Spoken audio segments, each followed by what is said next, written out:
Relationships has been a recurring theme of conversations with clients this week. When we are in a workplace, relationships are a requirement to get anything done because workplaces are built with teams that are tasked with projects to get things out the door. And when we falter in our relationships, we really bottleneck our ability to get work done quickly.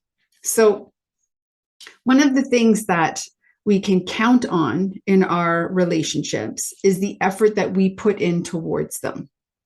We cannot count on the effort that someone else will put into a relationship. And generally, what we're looking for in relationships is harmony and reciprocity.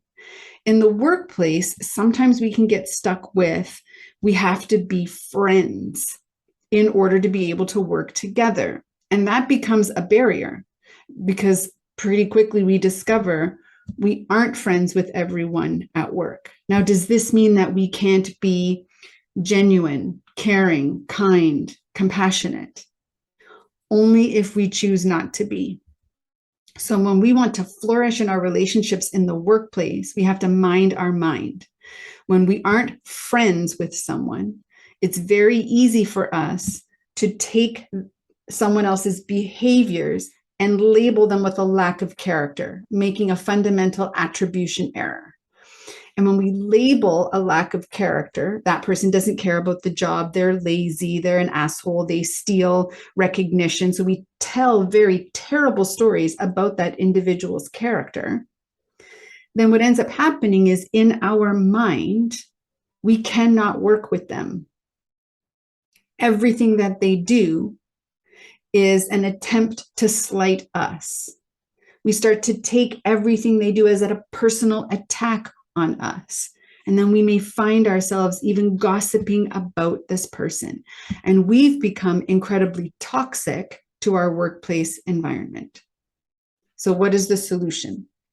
Interpersonal relationships as an emotional intelligence skill set is supported by another really important skill, independence, which is our ability to be emotionally dependent from someone else.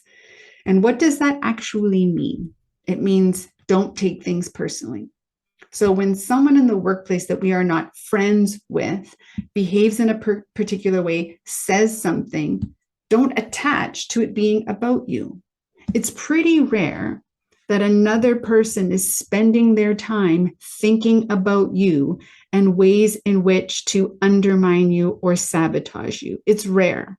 And yet we can get caught in telling the story that that's exactly what they're doing.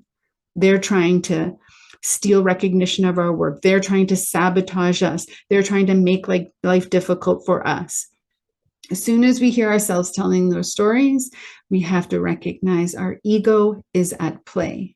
Silence the ego, separate from being emotionally influenced by the other person's behaviors. Don't take it personally.